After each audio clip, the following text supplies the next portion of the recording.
etika, cacat prosedural, dan Ya, Anda masih menyaksikan Breaking News Kompas TV terkait dengan sidang sengketa Pilpres, dan saat ini adalah giliran dari tim kuasa hukum dari pasangan Ganjar Mahfud untuk membacakan petitum terkait dengan gugatan yang telah diajukan ke Mahkamah Konstitusi.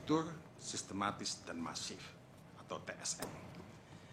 Badan Pengawas Pemilihan Umum atau Bawaslu pada tanggal 15 Februari 2024, sehari setelah pencoblosan, mengeluarkan siaran pers yang intinya menyatakan ada 19 masalah pada pemungutan dan penghitungan suara Pilpres 2024 yang diantaranya terdiri dari ada 37.466 tempat pemungutan suara, selanjutnya disebut TPS, yang mengalami pembukaan pemungutan suara di atas pukul 7 waktu setempat. Ada 12.284 TPS di mana alat bantu disabilitas netra tidak tersedia. Ada 10.496 TPS di mana logistik pemungutan suara tidak lengkap. Ada 8.219 TPS di mana pemilih khusus menggunakan hak pilihnya tidak sesuai dengan domisili KTP elektronik. Ada 6.084 TPS di mana terdapat surat suara tertukar. Ada 5.449 TPS di mana KPPS tidak menjelaskan tata cara pelaksanaan pemungutan dan penghitungan suara. Ada 2.271 TPS di mana didapati terjadi intimidasi kepada pemilih dan atau penyelenggara pemilu di TPS, dan masalah-masalah lainnya yang tidak saya kutip pada kesempatan ini. Majelis Hakim yang kami muliakan, semua masalah yang dikemukakan oleh Bawaslu di atas bukanlah masalah sepele.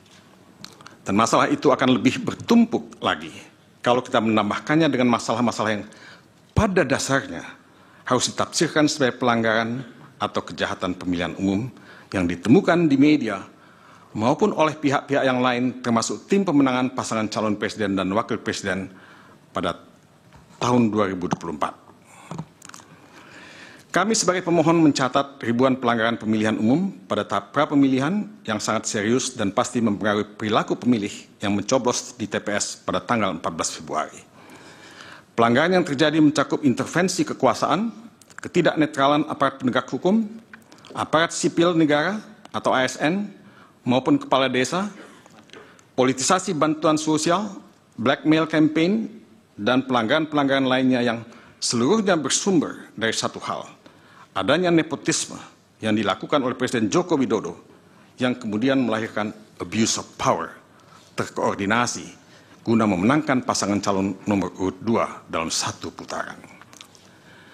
Nepotisme yang dilakukan oleh Presiden Joko Widodo dalam Pilpres 2024 dilakukan begitu rapi, secara terstruktur, sistematis, dan masif, yang pada akhirnya membuat Pilpres 2024 hanya menjadi aksi teatrikal belaka. Anggaran negara dihabiskan, etika diabaikan, demokrasi dirusak. Demi apa semua ini dilakukan? Jawabannya sekali lagi hanya satu, memenangkan pasangan calon nomor urut 2 dalam satu putaran. Ketika semua pelanggaran tadi ditambah dengan jumlah pelanggaran yang dicatat oleh pemantau pemilu, termasuk masyarakat sipil atau civil society, maka akan terang benderang di mata kita semua bahwa Pilpres 2024 ini adalah pemilihan umum terburuk sepanjang sejarah pemilihan umum kita.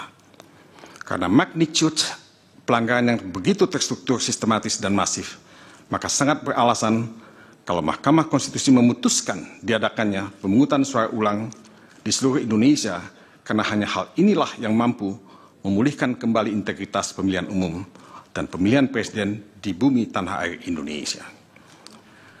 Majelis Hakim yang mulia, apa yang menjadi pertaruhan dalam Pilpres